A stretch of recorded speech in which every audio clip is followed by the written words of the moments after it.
Mi esposa y yo fuimos dueños de una casita frente al Mediterráneo, una de esas construcciones blancas que parecen absorber toda la luz del mundo, pero la vida nos empujó hacia el asfalto y las prisas de la ciudad.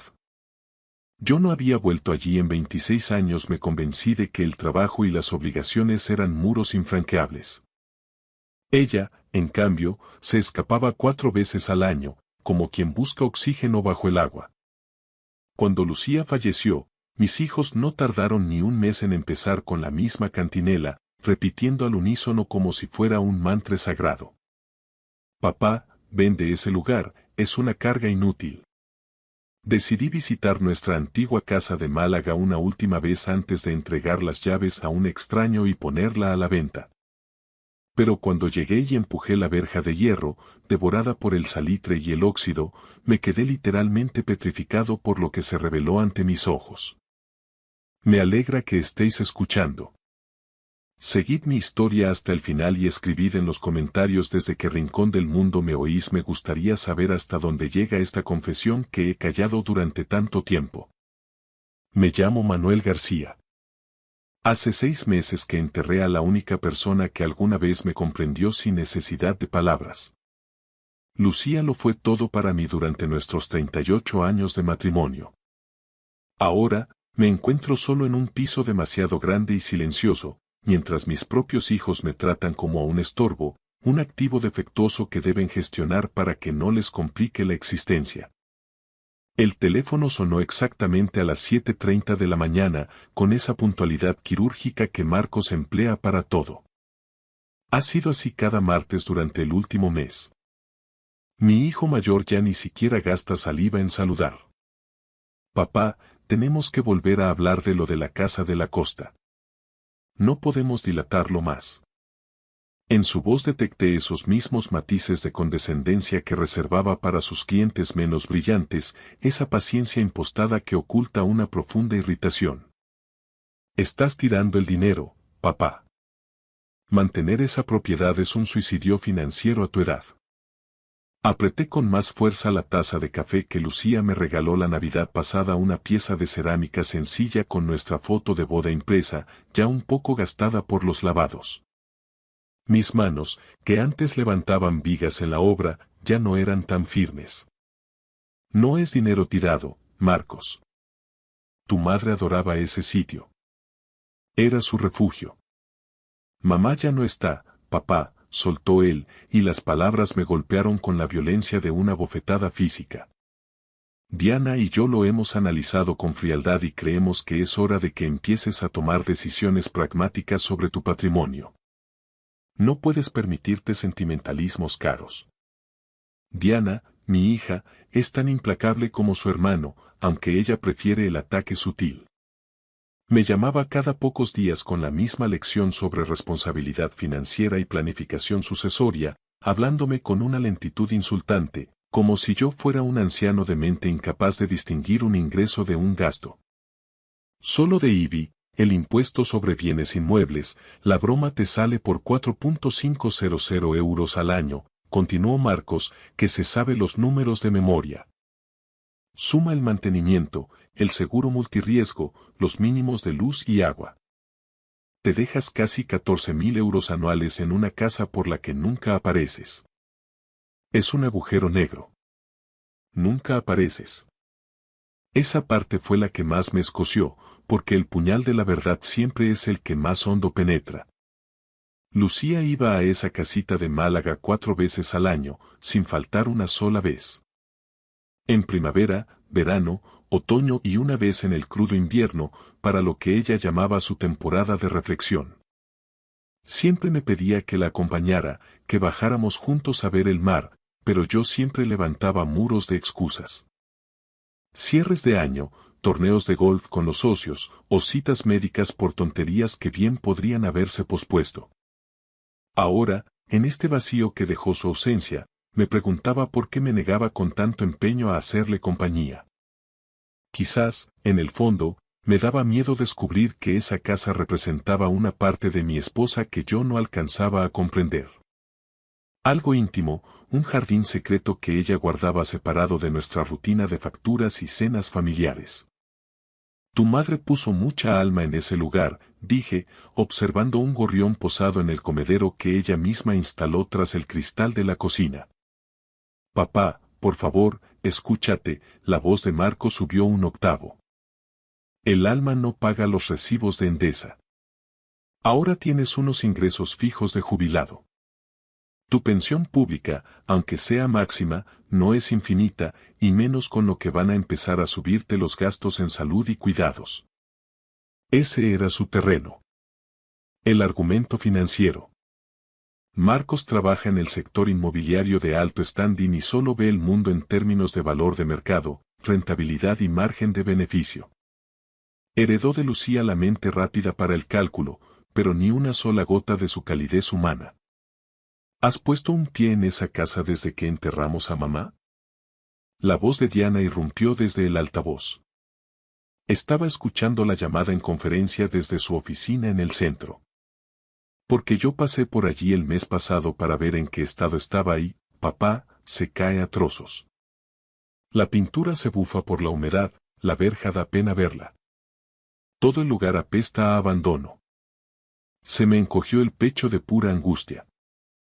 Lucía siempre tuvo esa casa como los chorros del oro. Se enorgullecía de cada detalle. Desde el jazmín que plantó junto a la entrada hasta las mecedoras de mimbre del porche. Si la casa estaba descuidada, era la prueba definitiva de que ella se había marchado para no volver.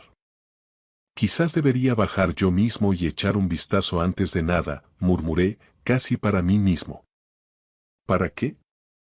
Intervino Marcos al instante. Papá, tienes 72 años. No tienes ninguna necesidad de meterte 3 horas de coche de ida y otras 3 de vuelta para ver una propiedad que vas a vender de todas formas. Es un esfuerzo absurdo. Simplemente confía en un agente de mi red y olvídate del tema. Nosotros nos encargamos de todo. 72 años. Lo dijo como si estuviera hablando de un resto arqueológico, como si debiera pedir permiso para moverme. Lucía se habría puesto furiosa de oírlos tratarme como a un niño chico. El mercado en esa zona está en máximos, añadió Diana. Esas parcelas se están vendiendo por 300.000 euros sin despeinarse. Es un capital importante, papá. Un dinero que te daría mucha tranquilidad para pagar una plaza en una residencia de primera, de esas con jardín y asistencia médica constante, cuando llegue el momento. Residencia. Llevaban meses soltando la palabra, como quien deja caer gotas de veneno en el café. Desde que Lucía se fue, parece que han decidido que el duelo me incapacita para vivir de forma independiente. No estoy preparado para que me encierren en una residencia, dije, intentando recuperar la firmeza de antaño. No se trata de encerrarte, respondió Marcos con ese tono melifluo y condescendiente, sino de ser previsores. Vender la casa de la costa te daría opciones, libertad de elección. ¿Opciones? Sonaba como si me estuvieran haciendo un favor, cuando yo sabía leer entre líneas. Querían liquidar el patrimonio y asegurar su herencia cuanto antes. No se me olvidaba cómo Marcos escaneaba la colección de joyas de su madre mientras aún estábamos de luto, ni cómo Diana se llevó la vajilla de la cartuja para que no se rompiera, cuando lo que quería era lucirla en su salón. Necesito tiempo para procesarlo, dije, sintiendo un cansancio infinito. Papá, has tenido 6 meses, la impaciencia de Diana era la misma que usaba con sus hijas adolescentes. ¿Cuánto tiempo más necesitas para ver lo evidente? ¿6 meses? ¿De verdad la tierra la cubría desde hacía tanto? Aún recordaba el calor de su mano enfriándose entre las mías en aquella habitación de hospital, mientras el pitido del monitor se convertía en una línea recta y eterna. Se sentía como si hubiera ocurrido ayer y, al mismo tiempo, como si hubiera pasado una eternidad de soledad. Cada mes que pasa es dinero que pierdes en mantenimiento, espetó Marcos. Y sinceramente, nos preocupa tu estado. El otro día no recordaba si habías pagado el recibo de la luz, pero te empeñas en mantener una finca que te cuesta 1.000 euros al mes. No tiene sentido. Aquello me dolió más que nada, porque había una verdad cruel en sus palabras. Mi mente estaba espesa, nublada. A veces olvidaba si había comido o me quedaba quieto en el pasillo sin recordar que iba a buscar. El duelo es una niebla que lo amortigua todo, incluso la lógica. Quizás tu hermano tenga razón, papá, dijo Diana, suavizando el tono. ¿Por qué no simplificas tu vida? Deshazte de los lastres y céntrate en cuidarte. Te lo mereces. Cuidarte. Qué forma tan aséptica de resumir el proceso de marchitarse solo, sin la mujer que fue mi brújula durante casi 40 años. Lo pensaré, repetí por enésima vez. Sabía que esa respuesta solo me daría una tregua temporal. Al colgar, el silencio de la cocina se me echó encima. Todo seguía allí. Sus gafas de lectura sobre el mantel, el periódico atrasado, su taza en el escurridor. Tal como ella la dejó la mañana que ingresó para no volver. Tal vez mis hijos tuvieran razón. Tal vez aferrarme a esa casa del sur era solo una forma desesperada de no dejar ir el último fragmento de un mundo que ya no existía. Era hora de cerrar el capítulo de Lucía, incluso de esa parte de su vida que yo nunca me molesté en conocer. Pasaron 3 semanas de asedio telefónico y visitas de Diana donde, con la excusa de traerme comida, señalaba cada desconchón de mi propio piso. Finalmente, me rendí. Llamé a Marcos. Está bien, lo haré, dije con la voz hueca. Venderé la casa de Málaga. El alivio en la voz de Marcos fue tan instantáneo que me resultó casi insultante. Es genial, papá. De verdad, es la decisión más sensata que has tomado en meses. No te preocupes por nada, yo mismo puedo hablar con una API, agente de la propiedad inmobiliaria, que conozco en la Costa del Sol. Es una mujer muy eficiente, se encarga de todo, hasta de los trámites de plusvalía y notaría. ¿Eficiente? Parecía ser el único adjetivo que mis hijos sabían conjugar. Ni una palabra sobre el valor sentimental, ni un solo recuerdo compartido sobre los veranos que pasamos allí de niños, ni un ápice de respeto al hecho de que su madre considerara esa casa su único refugio verdadero. Antes de que cuelgues el cartel de se vende, quiero bajar allí una última vez, dije, tratando de que no me temblara la voz. Quiero recoger las cosas personales de tu madre, sus libros, su ropa de verano. Lo que quede. Hubo un silencio denso al otro lado de la línea. Pero papá, ¿es realmente necesario que te metas esa paliza de kilómetros? Preguntó Marcos con un suspiro de desesperación contenida. A ver, que han pasado años. ¿Qué puede haber allí que valga la pena un viaje de 6 horas entre ida y vuelta?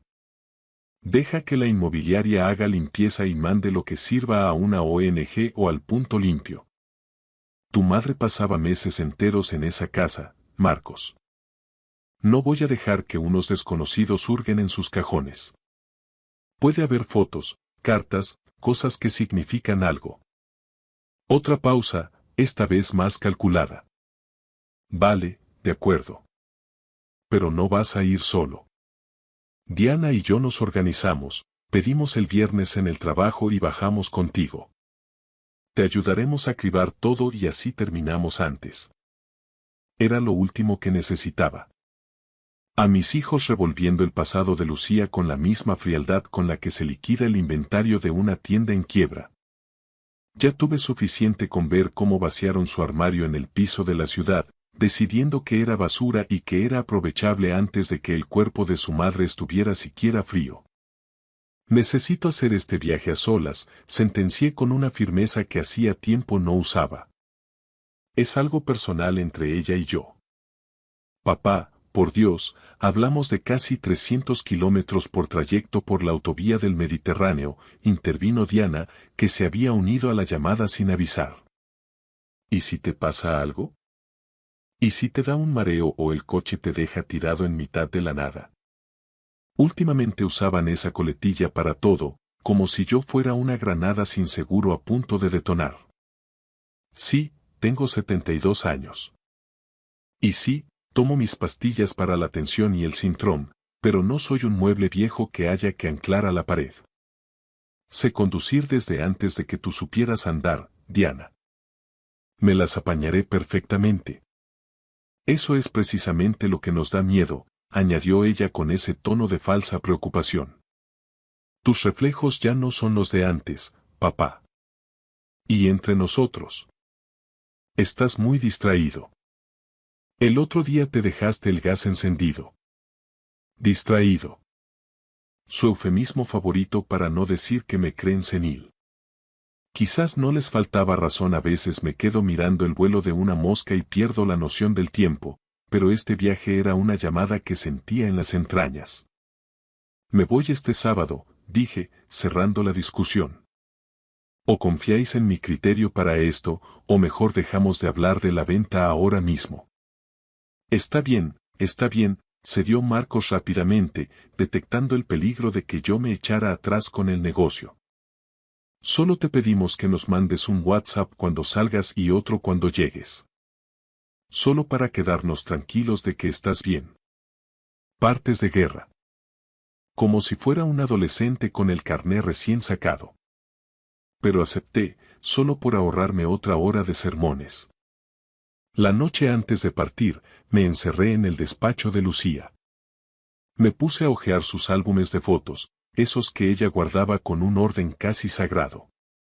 Había fotos de cuando éramos jóvenes y veraneábamos en Nerja, de los niños cubiertos de arena y helado, de cuando ellos aún me miraban como si fuera capaz de arreglar el mundo con mis manos. Pero al llegar a los álbumes de los últimos 10 años, noté un patrón extraño. Las fotos familiares se volvían escasas. En su lugar, había decenas de fotos de Lucía en la casa de la costa, pero casi siempre salía sola o el encuadre sugería que alguien más la estaba mirando. En una aparecía en el porche, con una luz de atardecer preciosa y un libro sobre el regazo. En otra, se la veía en un jardín exuberante que yo no recordaba haber plantado nunca. Pero lo que más me dolió fue su sonrisa. Era una sonrisa que yo no recordaba haber visto en casa. No era la sonrisa de compromiso de las cenas de Navidad ni la sonrisa cansada de después del trabajo. Era una expresión de paz absoluta, de plenitud. ¿Cuándo fue la última vez que me miró así? ¿Cuándo dejamos de ser unos otros para convertirnos en dos desconocidos que compartían hipoteca? A la mañana siguiente, cargué el coche con todo lo que Lucía habría considerado indispensable. Botellas de agua fría, unos bocadillos de jamón, el cargador del móvil y un pequeño botiquín. Ella siempre fue la previsora, la que trazaba la ruta mientras yo simplemente pisaba el acelerador.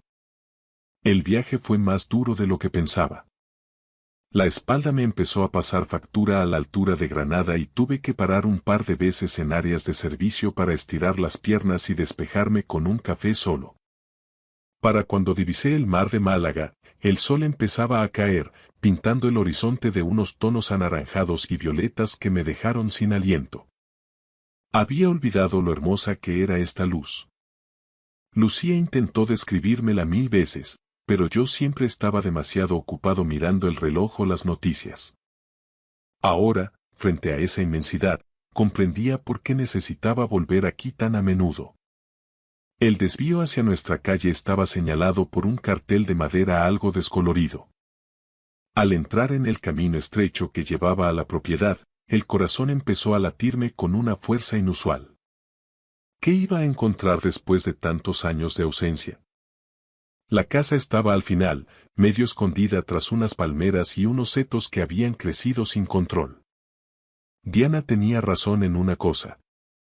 El exterior pedía a gritos una mano de pintura y la verja de entrada estaba devorada por el óxido, chirriando como un alma en pena cuando la empujé. Aparqué el coche y me quedé un momento en silencio, con el motor apagado. Solo se oía el rumor constante del oleaje. Lucía decía que el mar tenía un ritmo propio que te curaba el alma, y por primera vez en mi vida, supe exactamente a qué se refería.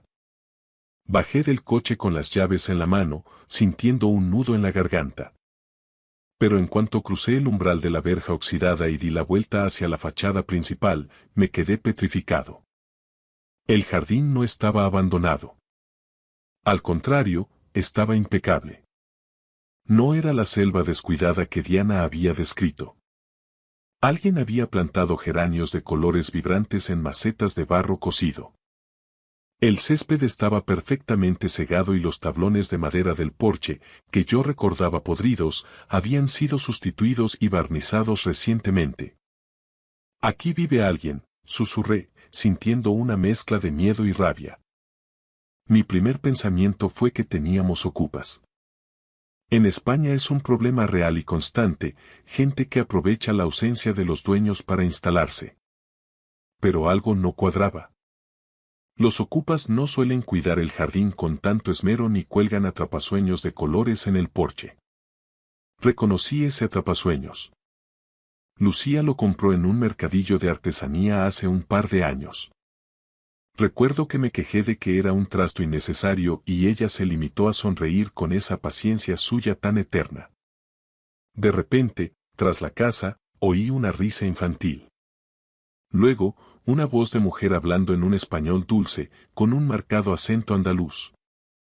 Cuidado, Carlos, no te acerques tanto al agua con los zapatos limpios. Subí los escalones del porche muy despacio, con el pulso a 1000. La puerta principal estaba pintada de un amarillo canario, el color favorito de mi mujer. A través del cristal de la ventana, vi muebles que conocía bien, la vieja cómoda de su madre, las sillas de mimbre, mezclados con objetos nuevos. Juguetes de plástico, una mochila escolar, mantas de colores sobre el sofá. Antes de que pudiera siquiera llamar a la puerta, el pomo giró.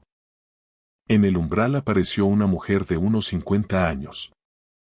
Era bajita, con el pelo recogido en un moño informal y un delantal puesto sobre un vestido sencillo. Tenía un trapo de cocina en la mano y una expresión de serenidad que se evaporó en el acto al verme. Se quedó pálida, mirándome como si hubiera visto a un fantasma. «¿Señor Manuel?», preguntó con un hilo de voz, mientras el trapo de cocina caía al suelo. Al verme allí plantado, la mujer se puso lívida. «¿Señor Manuel?», pronunció en un susurro que apenas lograba romper el silencio del porche. Sabía mi nombre. Esa mujer, que evidentemente llevaba tiempo haciendo su vida en mi casa, sabía perfectamente quién era yo. Sentí una punzada de desconcierto que me recorrió la espalda. «Perdone», balbuceé, intentando recuperar mi autoridad de dueño. «Creo que ha habido un error grave. Esta es mi propiedad. Mi mujer y yo somos los titulares de esta casa desde hace décadas». Los ojos de la mujer se anegaron en lágrimas al instante. Se llevó el paño de cocina a los labios, como queriendo ahogar un sollozo. «La señora Lucía», susurró con una pena tan honda que me dejó desarmado. Ella era nuestra vida. Mi mujer falleció hace 6 meses, dije, tratando de mantener la voz firme mientras mi cabeza era un hervidero de preguntas. ¿Cómo conocía esta mujer a Lucía? ¿Y por qué lloraba su ausencia como si fuera su propia sangre? «Por favor», dijo la mujer, haciéndose a un lado y franqueándome la entrada con un gesto humilde.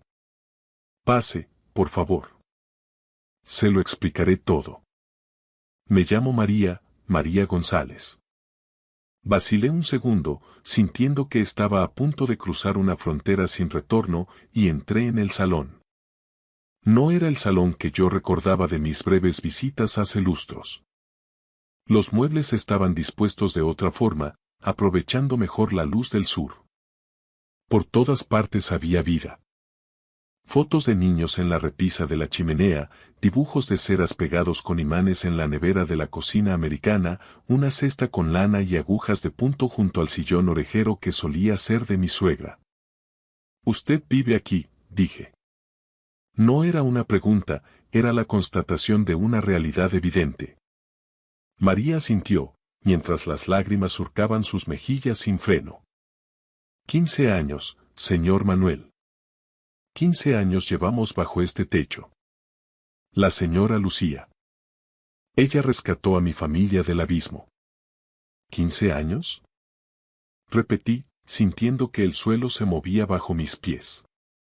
¿Me está diciendo que Lucía sabía que ustedes estaban aquí desde hace 15 años y nunca me dijo nada? Ella nos trajo aquí después de la riada, explicó María, dejándose caer en una de las sillas de mimbre. Lo perdimos todo en las inundaciones de 2008. La casa, el taller de mi marido, los ahorros. Nos quedamos en la calle, con lo puesto. La señora Lucía nos encontró en un polideportivo, en un refugio de la Cruz Roja. Ella iba allí a llevar mantas. Recordé perfectamente aquella tormenta. Fue un temporal histórico que devastó parte de la costa de Málaga. Lucía estuvo días inquieta, insistiendo en que tenía que bajar a ver si la casa seguía en pie. Cuando volvió, me dijo que todo estaba en orden, que solo había un par de tejas sueltas que ya había mandado arreglar. Nunca mencionó que había sacado a una familia de un refugio. Nunca confesó que había convertido nuestra segunda residencia en un centro de acogida privado. Nos dijo que podíamos quedarnos hasta que levantáramos cabeza, continuó María, limpiándose los ojos con el delantal. Pero entonces mi marido, Roberto, cayó enfermo. Cáncer de pulmón. Y la señora Lucía. Ella se plantó y dijo que de aquí no nos movía nadie. Dijo que ya éramos parte de su familia y que esta casa era nuestra fortaleza. Me senté frente a ella, porque las piernas ya no me sostenían. ¿Su marido tenía cáncer? 5 años de lucha, señor Manuel, dijo María con la voz quebrada. La señora Lucía nos ayudaba con todo. Pagaba los desplazamientos al hospital, las medicinas que no cubría la seguridad social. Incluso se quedaba ella aquí cuidando de los niños para que yo pudiera ir a las sesiones de radioterapia con él. Ella era un ángel caído del cielo. Un ángel. Mi Lucía, a la que yo consideraba una mujer práctica, quizás un poco distante en sus últimos años, había mantenido un hogar paralelo durante década y media. Pagaba el IBI, la luz, el agua y la vida de 5 personas en absoluto secreto. ¿Y dónde está Roberto ahora? Pregunté en un susurro. Se nos fue hace 2 años, respondió María. El mismo mal que luego se llevó a la señora Lucía. Aquello fue como si me clavaran un puñal en el estómago. ¿El mismo mal? Lucía tenía un tumor. Pero fue algo rápido, o eso creía yo.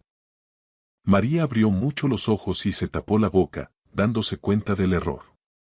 Usted no lo sabía, señor Manuel. ¿Saber el qué?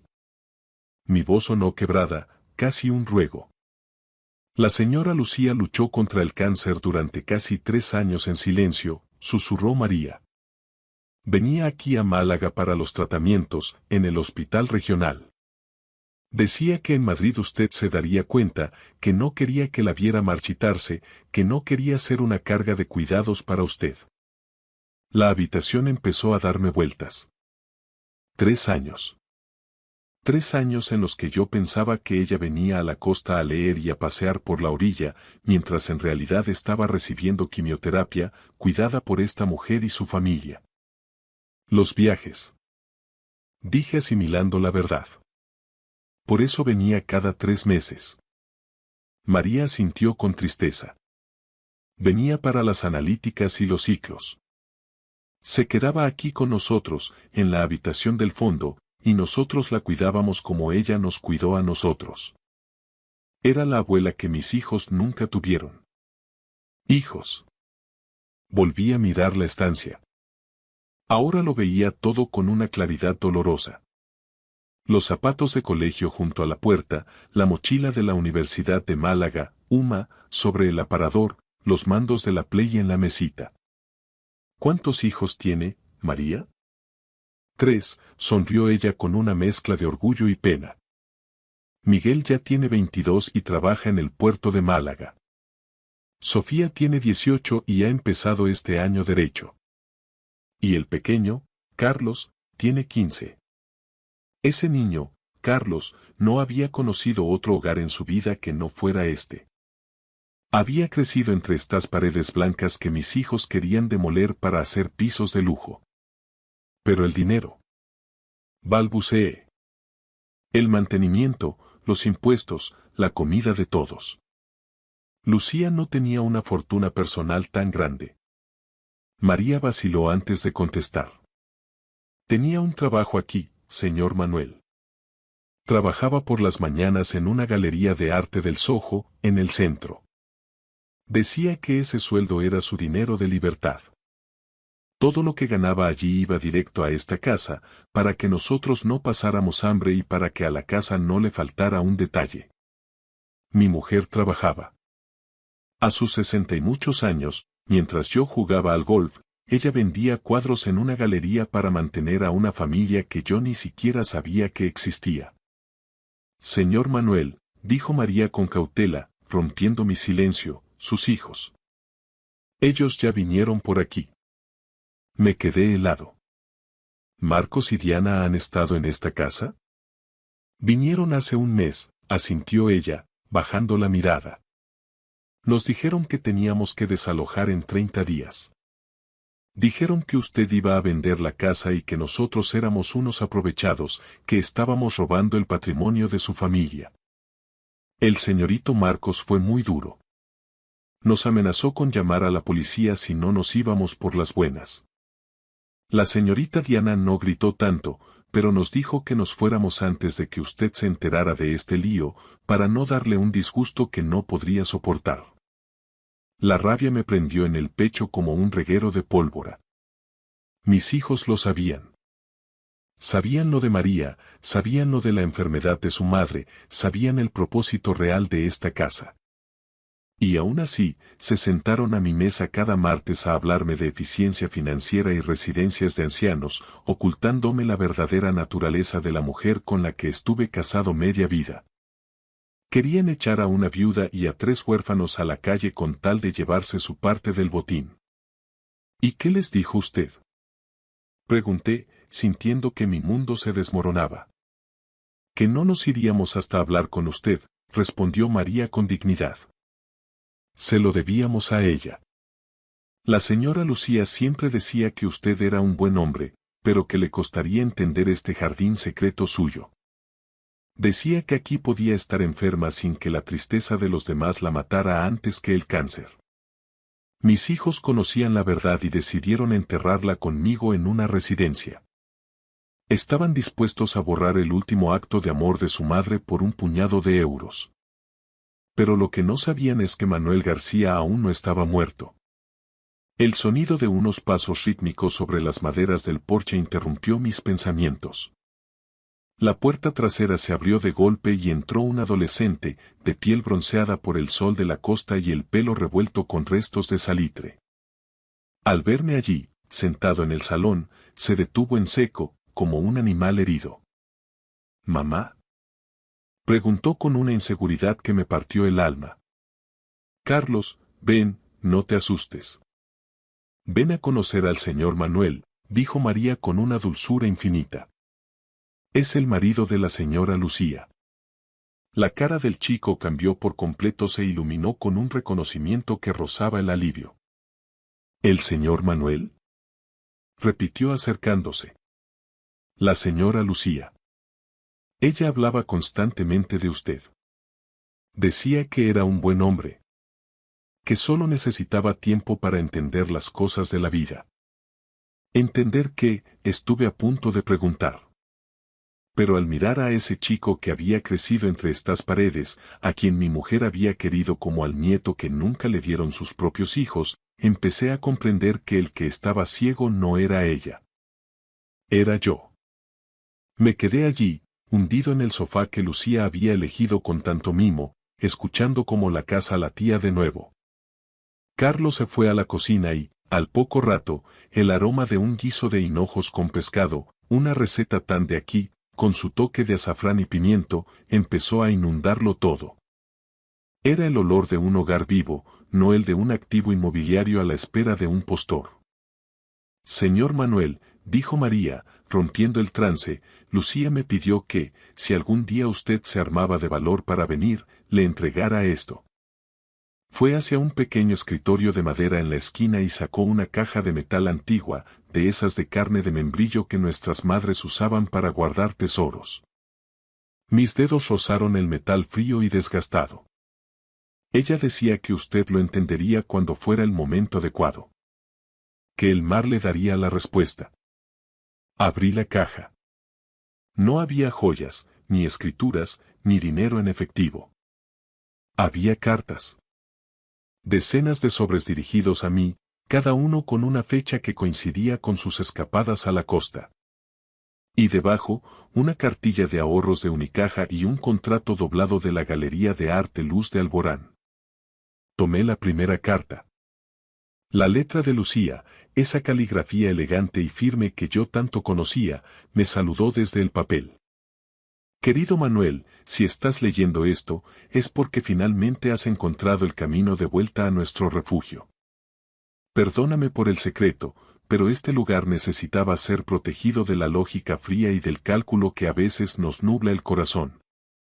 Leí sobre sus miedos, sobre cómo el diagnóstico del cáncer la hizo valorar cada minuto de silencio frente al mar. Escribió sobre María, sobre Roberto y los niños, y cómo verlos crecer le daba las fuerzas que la quimioterapia en el Hospital Regional de Málaga le robaba. Lo hacía aquí, lejos de las miradas de lástima de nuestros hijos y de mi propia incapacidad para gestionar el dolor.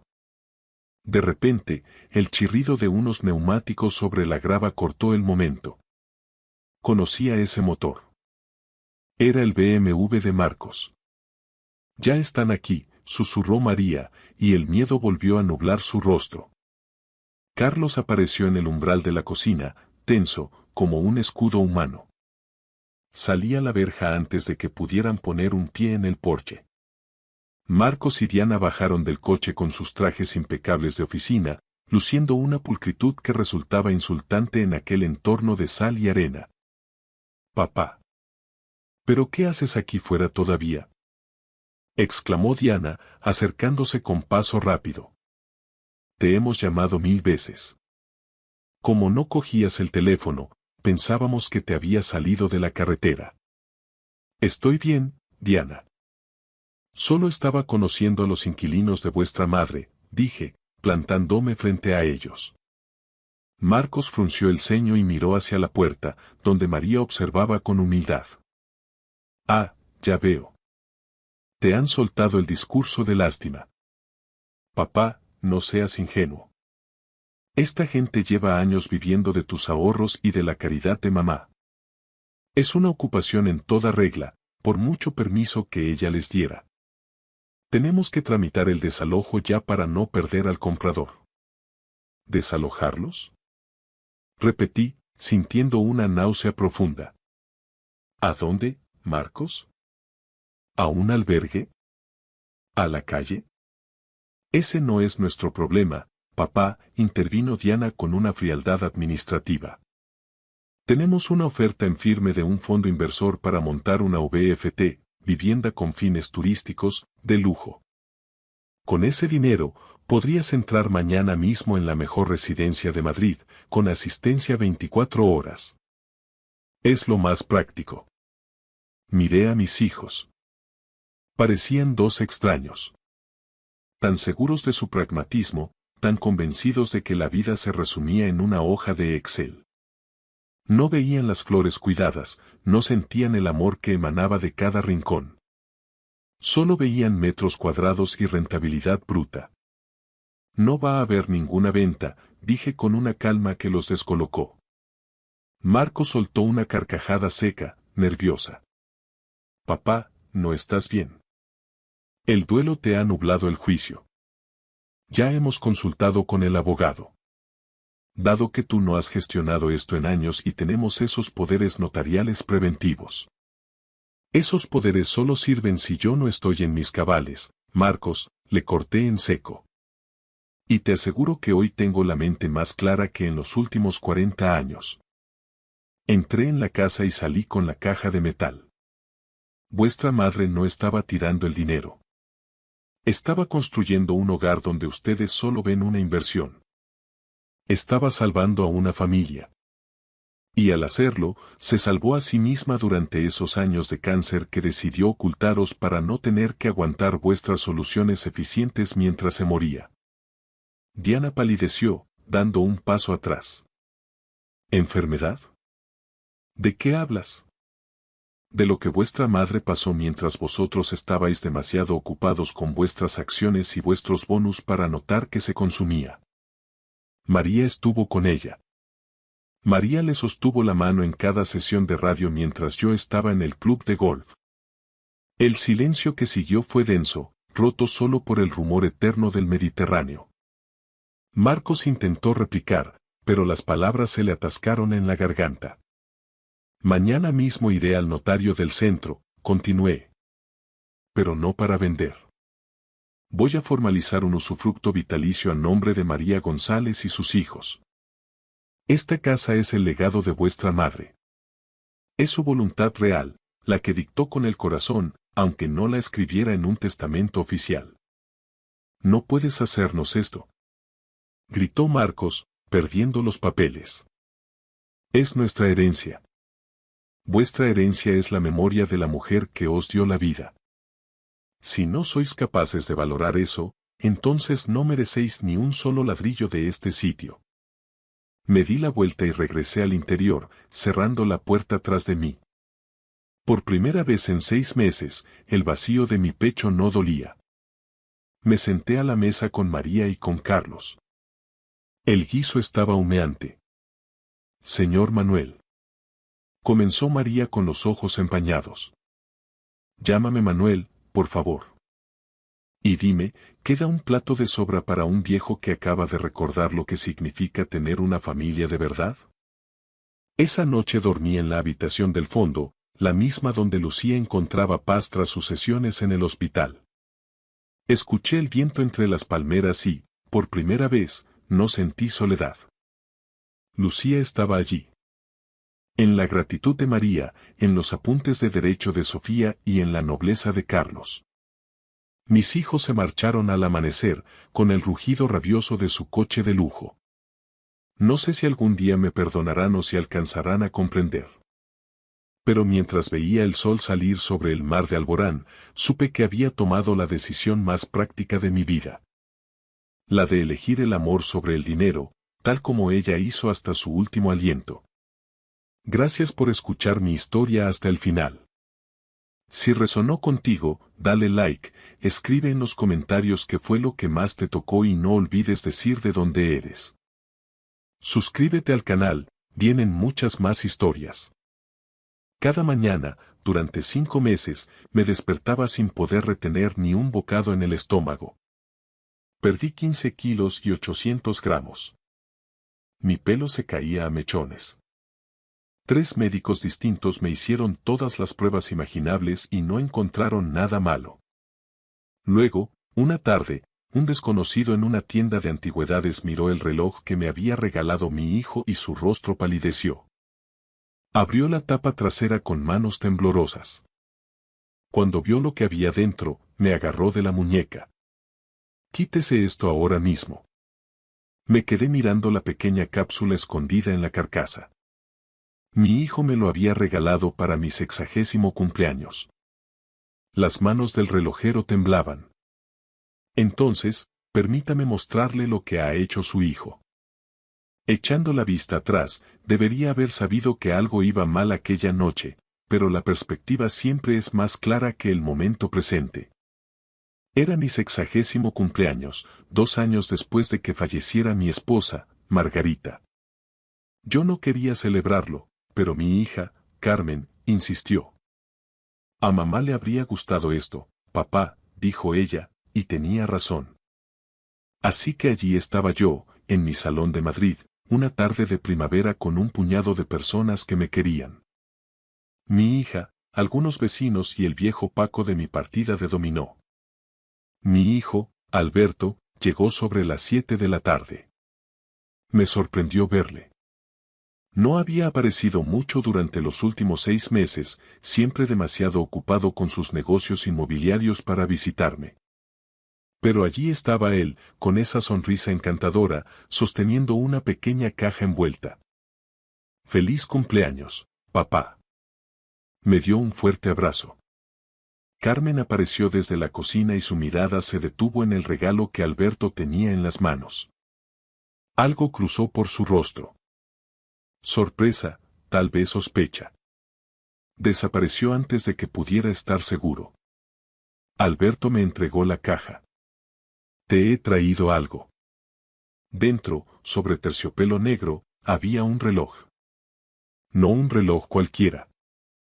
Era del tipo que ves en los escaparates de las joyerías de la calle Serrano y pasas de largo porque, ¿quién tiene ese dinero? Caja de plata, correa de piel, una esfera elegante con números romanos. Precioso. Alberto, esto es, no pude terminar. Él lo sacó de la caja y lo sostuvo a la luz. Papá, tú me enseñaste que el tiempo es lo más valioso que tenemos. Cada segundo con las personas que amamos importa, su voz flaqueó. Quiero que, cada vez que mires esto, recuerdes lo orgulloso que estoy de ser tu hijo. Se me cerró la garganta. Este era el chico atento que yo recordaba, no el extraño distante de los últimos meses. Gracias, hijo. Lo atraje hacia un abrazo. Es precioso. Póntelo, dijo él. Ajustó la correa de cuero alrededor de mi muñeca izquierda. El reloj se asentó allí, frío y sólido. Perfecto. Te queda muy bien. Levanté la muñeca, admirándolo. No sé qué decir. Solo prométeme una cosa, la mano de Alberto descansó sobre mi muñeca, sus dedos tocando el reloj. Prométeme que lo llevarás todos los días. No te lo quites. Quiero que pienses en mí cada vez que lo veas. Parecía una petición extraña, casi infantil, pero lo entendí. El duelo nos hace necesitar la conexión de formas curiosas. Lo prometo, dije con facilidad. Lo llevaré todos los días. Toda la cara de Alberto se relajó, como si le hubiera entregado algo de un valor incalculable. Gracias, papá. Carmen había estado callada durante todo esto, con los brazos cruzados. Es un reloj precioso, dijo con cautela. Muy generoso. Papá se lo merece. La sonrisa de Alberto permaneció fija. ¿A qué sí? Desde luego. La fiesta continuó.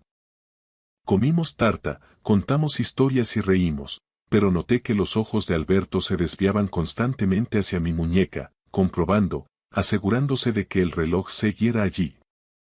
A las 10 de la noche, todos se habían ido excepto mis hijos.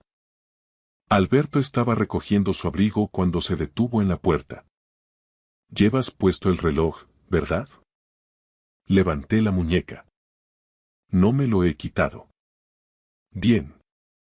No lo hagas. Vale, manténlo puesto por mí. Lo haré. Te lo he prometido. Sonrió aliviado. Eres el mejor, papá. Te quiero. Después de que ambos se fueran, me quedé solo en mi tranquilo salón, mirando el reloj, captando la luz de la lámpara. Alberto siempre había sido detallista. Esto era solo su forma de mostrar amor. Le prometí que nunca me lo quitaría. Fue la promesa más fácil que jamás había hecho. En aquel entonces, pensaba que solo era un regalo de un hijo cariñoso. No sabía lo que realmente se escondía dentro de esa hermosa carcasa de plata. Una semana después, todo cambió. Me desperté y apenas llegué al baño antes de vomitar. Al principio, supuse que era algo que había comido. Quizá la ensaladilla rusa se había estropeado o había pillado un virus estomacal. Eso ocurre cuando tienes 60 años, tu cuerpo no se recupera como antes. Tomé antiácidos, bebí un poco de infusión de manzanilla y me dije que pasaría. No pasó. Para la segunda semana, sentía náuseas cada mañana. No eran náuseas leves, sino de esas profundas que te provocan un sudor frío. No podía retener el desayuno. Las tostadas me daban arcadas.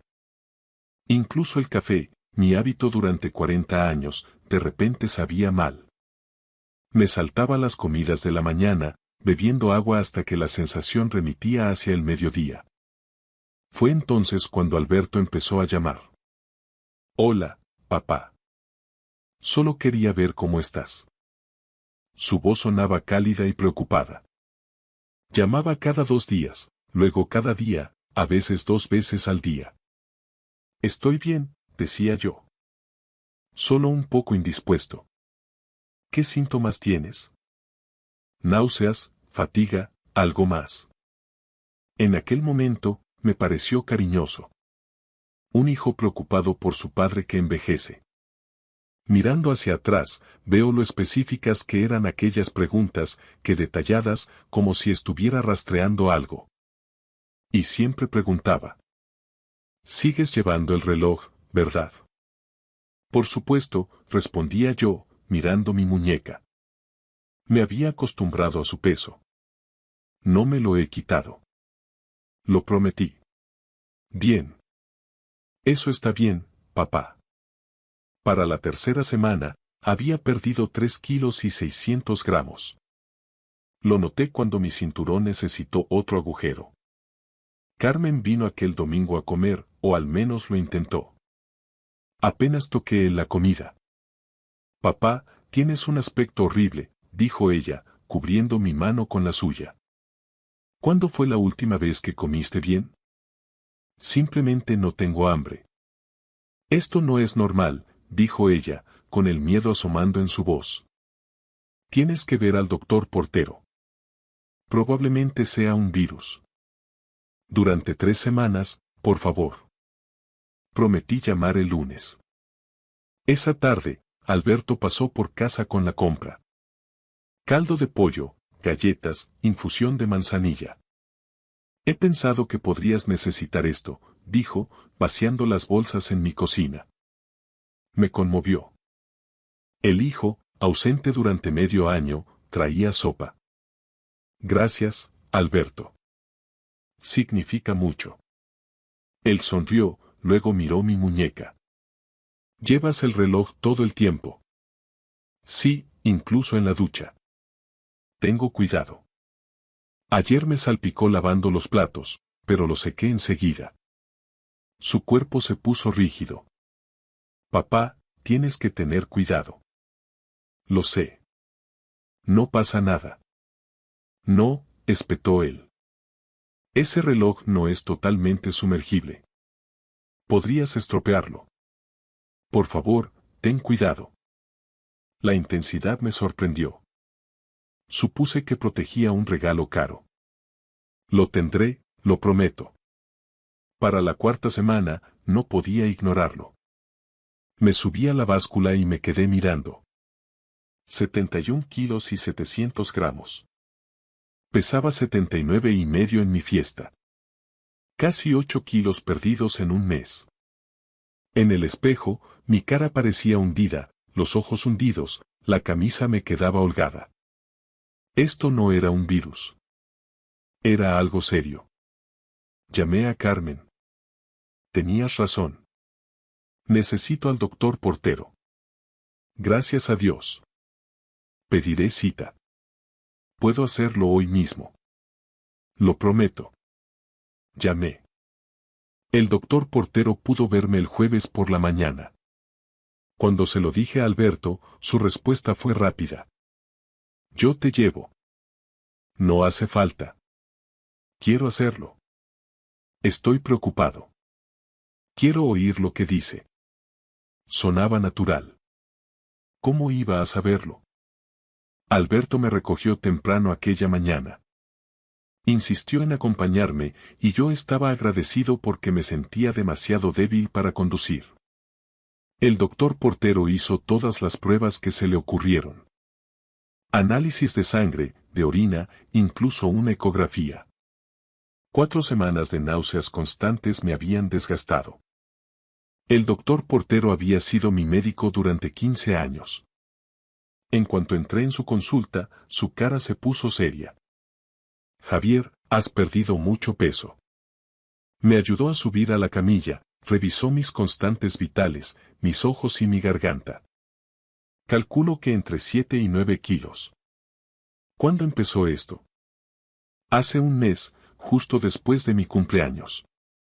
Necesitamos pruebas exhaustivas, tomó notas. Panel de sangre, análisis de orina, ecografía abdominal. Quiero descartarlo todo. Alberto se había quedado en la sala de espera durante mi examen, pero se unió a nosotros cuando el doctor Portero explicó las pruebas. ¿Qué busca específicamente?, preguntó Alberto, inclinándose hacia adelante. Función hepática, función renal, infecciones, problemas digestivos. El doctor Portero me miró. Seremos minuciosos. Gracias, doctor. La mano de Alberto descansó en mi hombro. Solo queremos saber qué pasa. Las pruebas ocuparon casi toda la mañana. Durante todo el tiempo, sentí la presencia de Alberto en la sala de espera, haciendo de buen hijo. Una semana después, el doctor Portero me llamó para los resultados. Alberto volvió a llevarme. Señor Pérez, tengo que admitir que estoy desconcertado. El doctor Portero extendió los informes de laboratorio sobre su escritorio. Todo ha salido normal. El recuento sanguíneo, las enzimas hepáticas, la función renal. Todo dentro de los rangos normales. La ecografía no mostró anomalías. Me quedé mirándolo.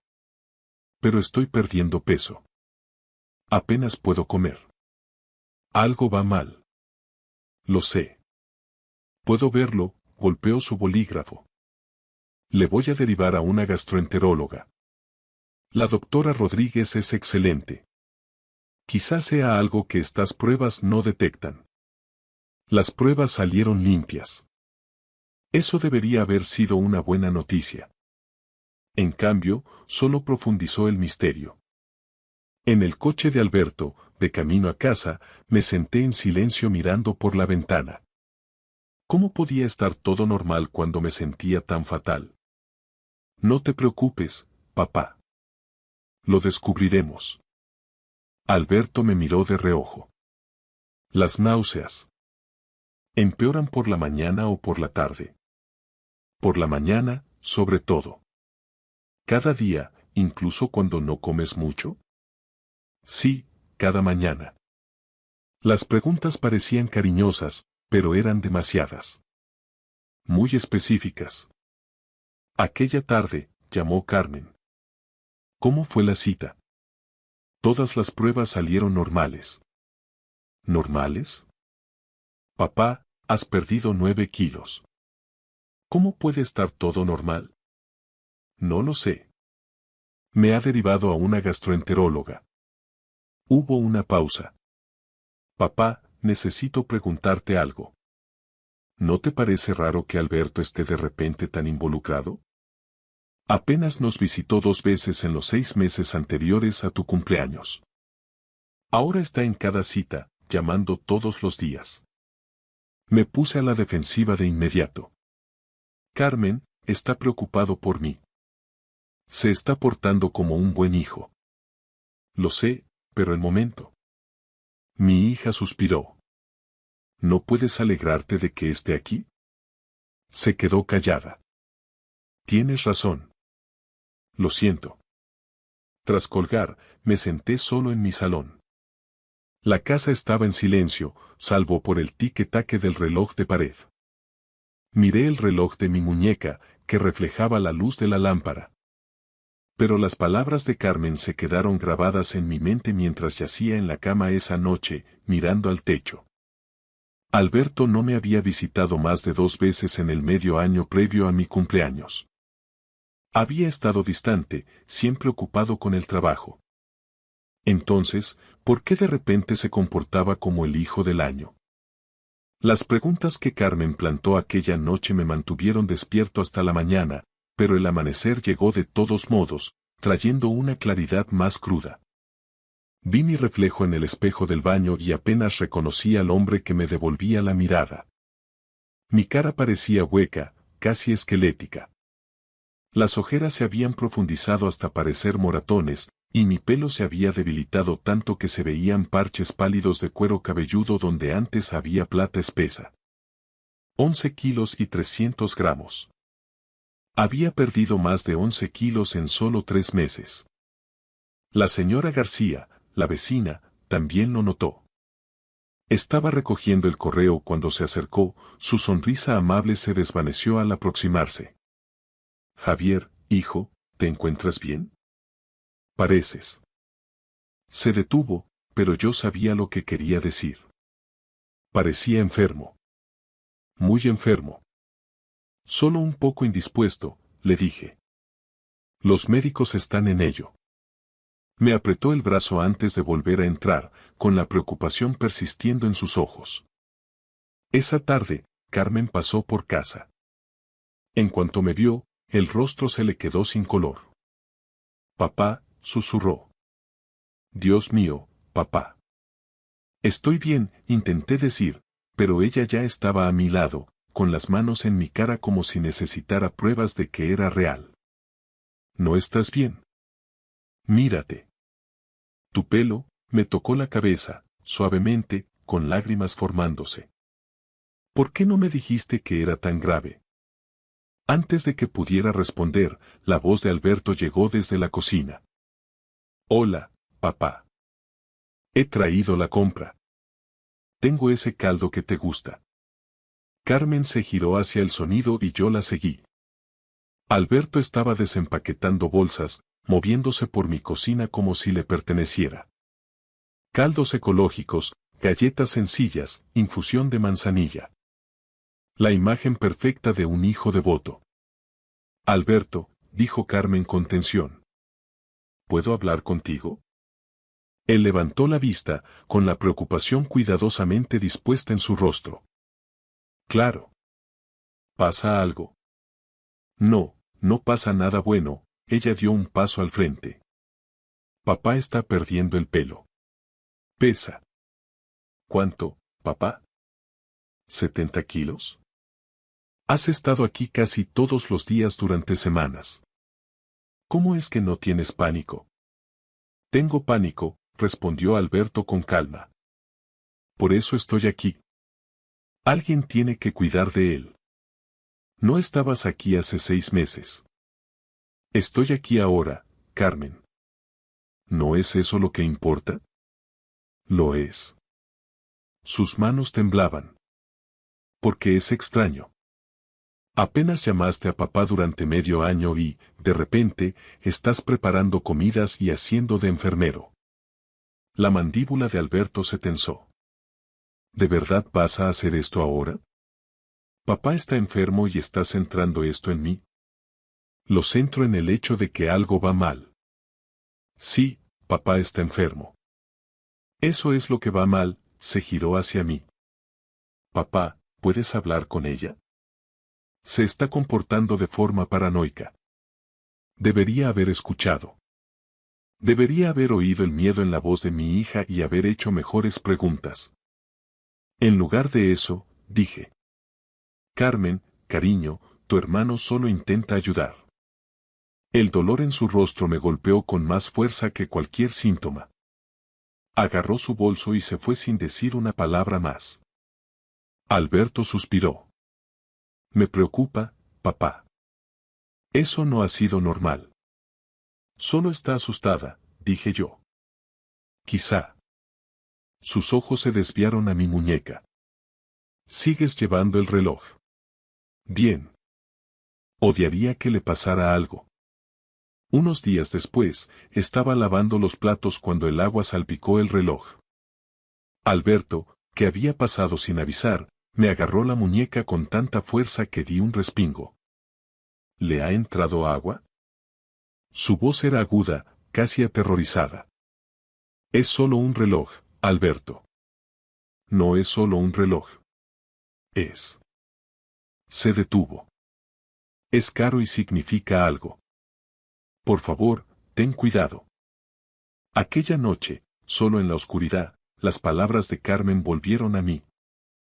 Me di cuenta de algo terrible. Había elegido creer a mi hijo antes que a mi hija. Y esa elección podría ser el mayor error de mi vida. Las semanas siguientes se convirtieron en una niebla de citas médicas y síntomas que empeoraban. Para el cuarto mes, había perdido 13 kilos y medio. Apenas podía llegar al buzón sin necesidad de sentarme. Carmen dejó de expresar sus sospechas, aunque más tarde supe que nunca dejó de vigilar. Los médicos se quedaban sin ideas y yo me quedaba sin tiempo. La doctora Elena Rodríguez, la gastroenteróloga, me hizo una endoscopía. Recuerdo el sedante amargo y el tubo deslizándose por mi garganta. Cuando desperté, ella tenía la misma mirada de desconcierto que yo había visto antes. Señor Pérez, su tracto digestivo es completamente normal. Sin úlceras, sin inflamación, nada que explique sus síntomas. Entonces, ¿por qué no puedo retener la comida? Pregunté. Ella no tenía respuesta. Luego vino el neurólogo, el doctor Adrián Cruz. Los dolores de cabeza se habían vuelto tan severos que la luz resultaba insoportable. Pidió una resonancia magnética, hizo pruebas de equilibrio y revisó mis reflejos. Todo es normal, dijo. Ni tumores, ni lesiones, ni trastornos neurológicos. Quería gritar. ¿Cómo podía estar todo normal cuando sentía que me estaba muriendo? El oncólogo fue mi última esperanza. El cáncer tenía que ser la respuesta. Nada más explicaba la pérdida de peso, el agotamiento y la forma en que mi cuerpo se rendía. Hubo pruebas de imagen, análisis de sangre y más esperas. Señor Pérez, no hay evidencia de cáncer en ninguna parte de su cuerpo. Fue entonces cuando uno de ellos sugirió estrés, trauma psicológico, la muerte de mi esposa. No me lo estoy imaginando, dije. He perdido 16 kilos. Se me cae el pelo. Esto no está en mi cabeza. Pero lo vi en sus ojos. Pensaban que el duelo me estaba enfermando. Alberto vino aquella tarde y me encontró sentado a oscuras. ¿Cómo ha ido, papá? Creen que estoy loco, dije. Creen que me estoy haciendo esto a mí mismo. Se sentó frente a mí y algo en su expresión me inquietó. ¿Era decepción? Papá, quizá, vaciló. Quizá sea solo la edad. Quizá realmente no pase nada malo. Alberto, me estoy consumiendo. Lo sé, dijo él, pero su voz era plana, como si estuviera harto de fingir que le importaba. El pensamiento cruzó mi mente y se desvaneció. Otra idea paranoica influenciada por Carmen. Una que intenté ignorar desesperadamente. Esa noche fue la peor de todas. Vómitos. Un dolor de cabeza tan violento que pensé que el cráneo se me partiría. A las 3 de la mañana, tomé una decisión. Necesitaba aire. Necesitaba salir de esa casa que se sentía como una tumba. A la mañana siguiente, conduje hasta el centro de Madrid, aparqué en una calle secundaria que no reconocía y empecé a caminar sin destino, solo necesitando moverme. Deambulé por una manzana tranquila de pequeñas tiendas. Antigüedades, una librería de segunda mano, un café con mesas vacías. Entonces vi un escaparate estrecho con una ventana llena de relojes antiguos, cuyas esferas captaban la luz del sol. Vi mi reflejo en el cristal y apenas me reconocí. Mejillas huecas, ojos hundidos, piel del color de un periódico viejo. Luego miré más allá de mi reflejo, hacia el interior de la tienda. Algo me empujó hacia esa puerta. Quizá fueron los relojes recordándome el que llevaba en la muñeca. Quizá fue el azar. O quizá, como he llegado a creer, fue algo superior que me guiaba exactamente a donde necesitaba estar.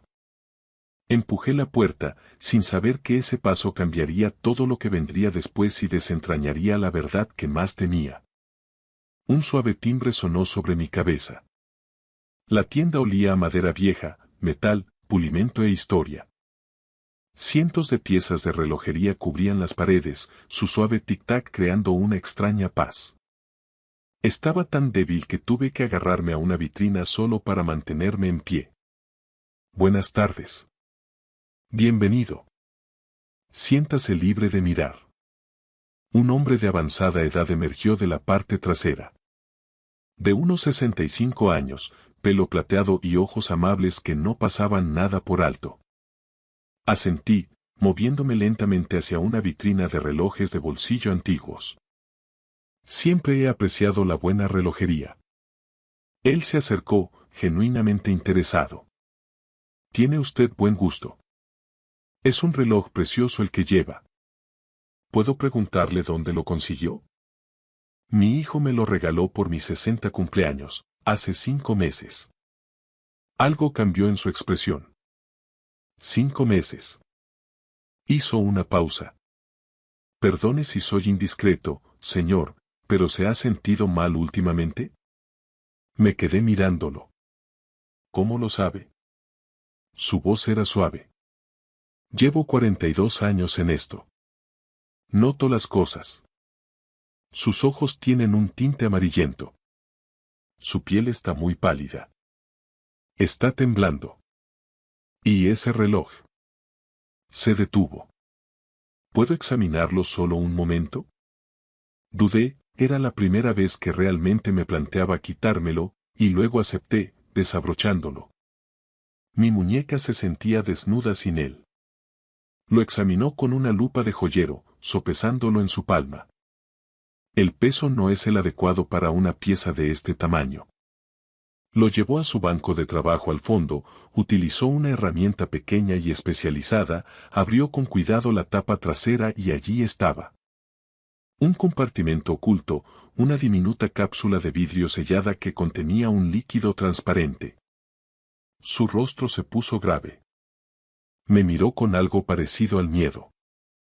Señor, necesito que me escuche con mucha atención. Señaló la cápsula. Este compartimento fue fabricado a medida. Está diseñado para una liberación lenta.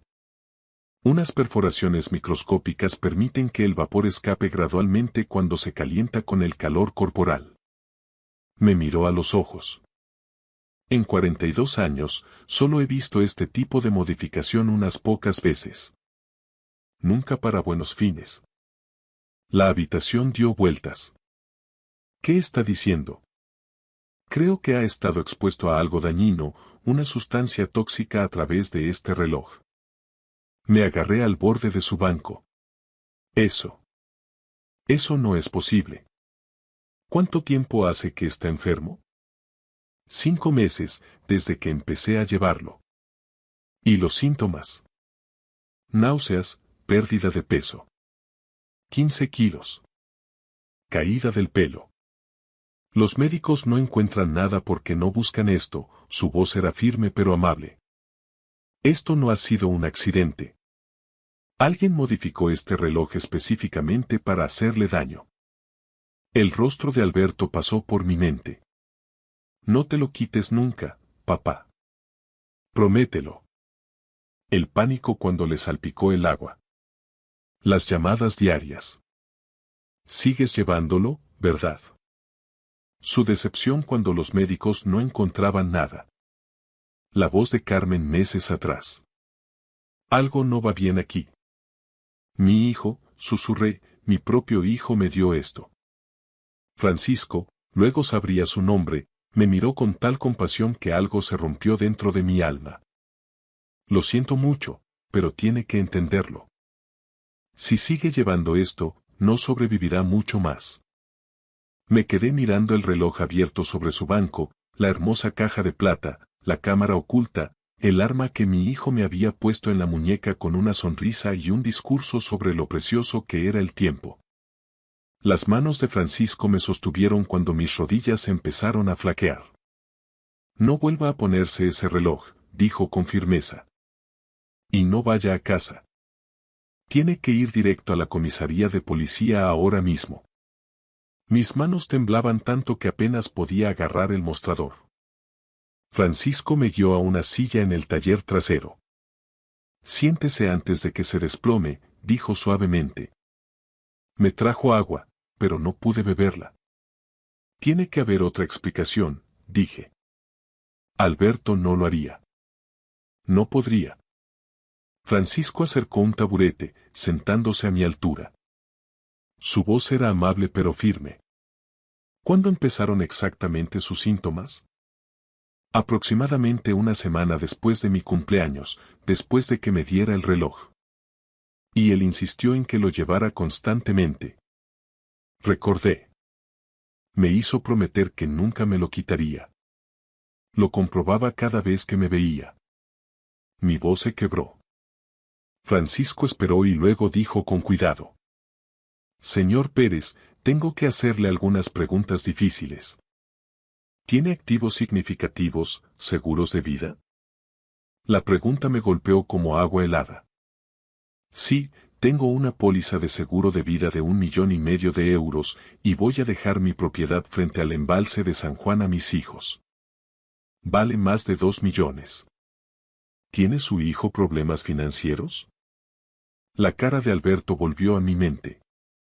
Sus vagos comentarios sobre tiempos difíciles en el trabajo, sus preguntas sobre cuándo pensaba vender la casa del embalse, cuánto valía. La tensión por el dinero que yo había achacado a la economía. No lo sé, dije. Nunca lo dijo directamente. ¿Cuándo se actualizó por última vez la póliza del seguro? No la he mirado en años.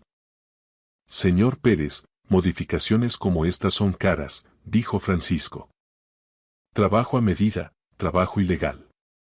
Eso significa planificación, desesperación. La habitación se inclinó. Oh, Dios. Planeó esto durante meses. Mi propio hijo. La mano de Francisco descansó firme en mi hombro. Sé que esto es devastador, pero tiene que actuar ya. Cada día que llevó ese reloj, más de esa sustancia entró en su sistema. Necesita atención médica y protección.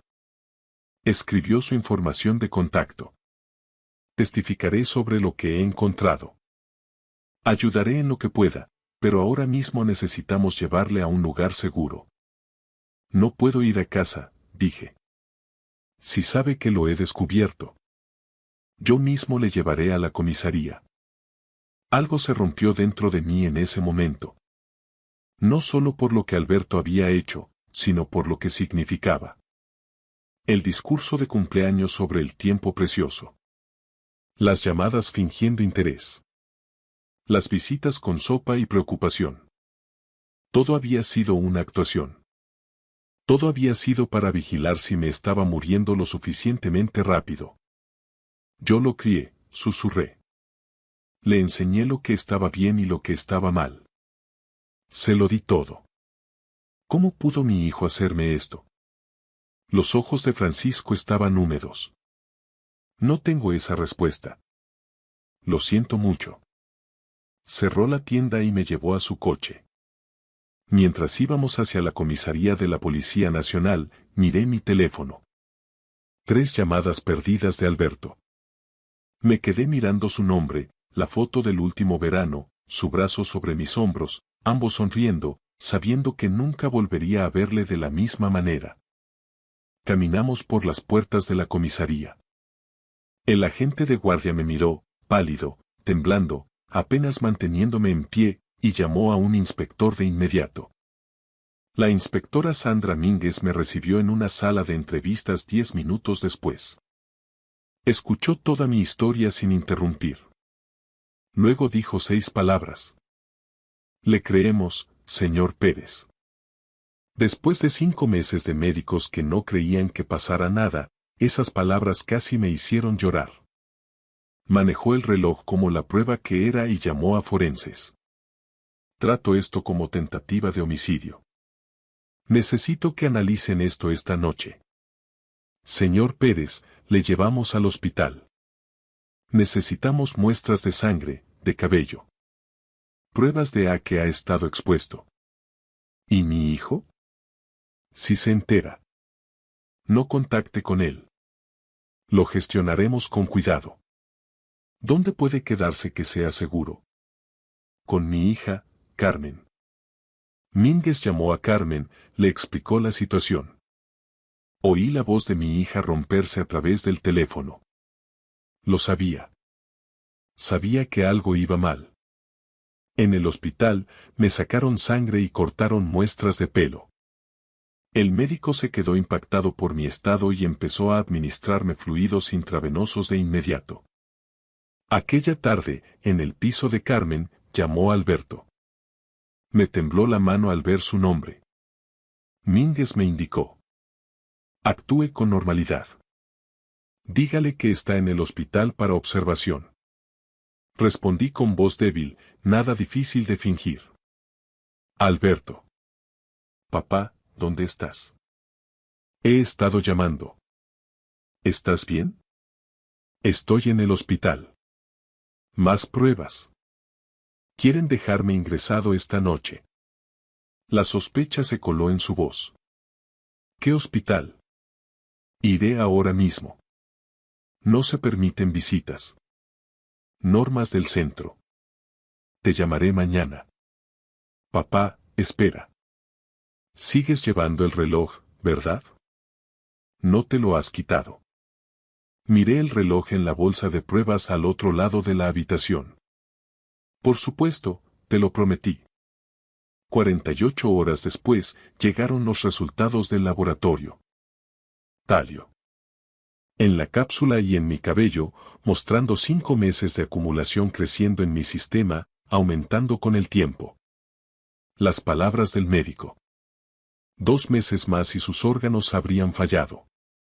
La investigación financiera lo reveló todo. Deudas de Alberto. 1.200.000 euros por el colapso de criptomonedas y préstamos de usura.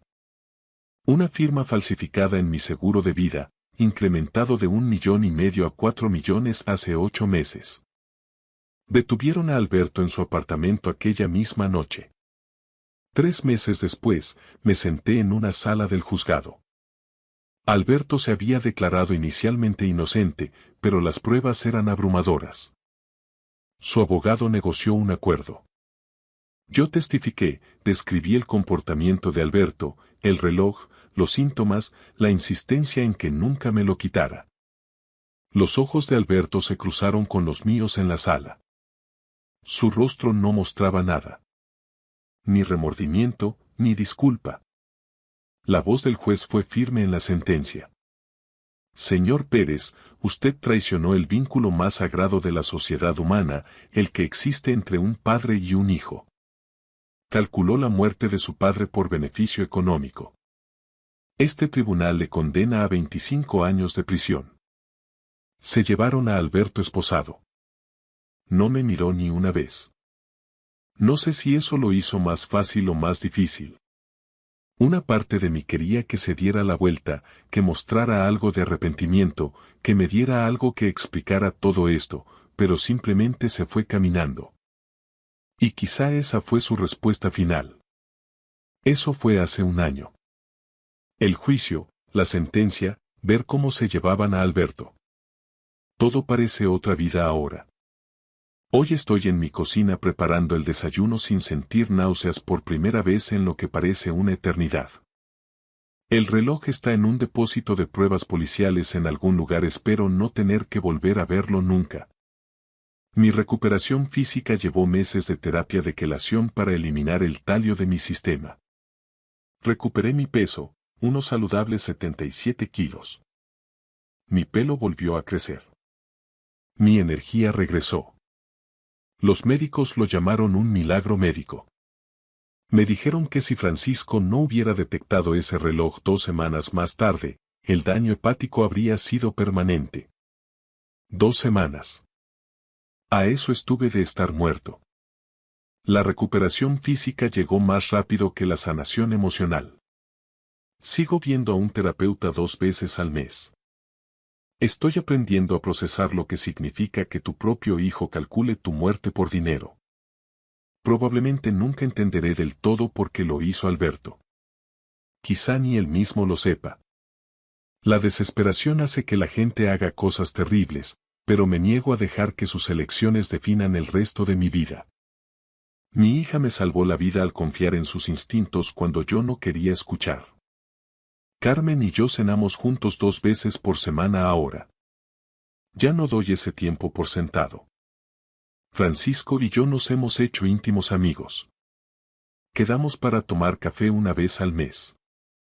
Ahora da charlas en conferencias de joyeros sobre cómo identificar objetos manipulados, enseñando a otros comerciantes a vigilar modificaciones que podrían dañar a las personas.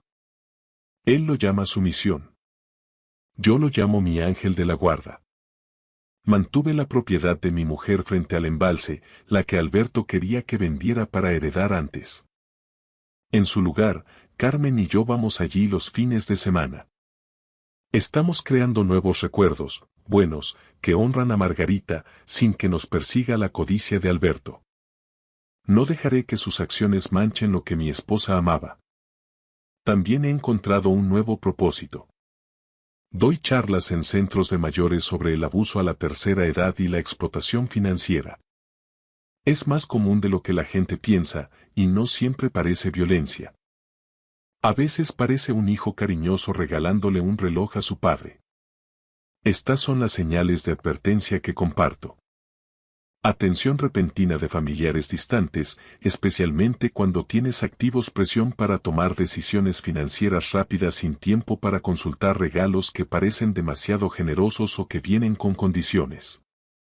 Insistencia en que uses o lleves algo constantemente con una preocupación inusual si no lo haces. Familiares que te aíslan de otros parientes o amigos que podrían notar algo extraño. No sé si volveré a confiar tan fácilmente como antes, pero estoy aprendiendo que la precaución saludable no es paranoia. Y sigo siendo capaz de formar nuevas amistades. Francisco lo demostró. Si estás leyendo esto o alguien a quien amas lo está haciendo, quiero que recuerdes algo. Presta atención a tus instintos. Si algo se siente mal, investiga. Haz preguntas. Busca ayuda de alguien fuera de la situación. No desestimes tus preocupaciones solo porque alguien diga que eres un paranoico. A Carmen la llamaron paranoica. Tenía razón. Y si alguien, quien sea, insiste en que nunca te quites un regalo que te dio, pregúntate por qué. ¿Qué tienen miedo de que descubras? Mi hijo intentó hacerme daño por dinero. Calculó que me habría ido en meses, dejándole 6,5 millones de euros más rico. Pero falló. Y yo estoy aquí, sano y decidido, asegurándome de que otros reconozcan las señales de advertencia antes de que sea demasiado tarde. El reloj que debía acabar con mi vida se convirtió en la prueba que la salvó. Esa es la ironía. Alberto nunca anticipó que el mal a menudo contiene las semillas de su propia exposición. Me despierto cada mañana agradecido por 3 cosas. Una hija que no dejó de hacerse preguntas, un desconocido que conocía los relojes lo suficiente como para detectar el peligro y una segunda oportunidad para que los años que me quedan cuenten para algo. Tu vida puede depender de prestar atención a esas pequeñas señales. Confía, pero verifica. Ama a tu familia, pero mantente alerta. Y lo más importante, escucha cuando la gente que realmente se preocupa por ti te habla, como mi hija Carmen, que vio la verdad cuando yo me negaba a hacerlo. Prestad atención a vuestros padres, a vuestros abuelos. Estas historias no son solo entretenimiento, son advertencias. La conciencia puede prevenir una tragedia. Gracias por escuchar mi historia hasta el final. Si resonó contigo, dale like, escribe en los comentarios qué fue lo que más te tocó y no olvides decir de dónde eres. Suscríbete al canal, vienen muchas más historias.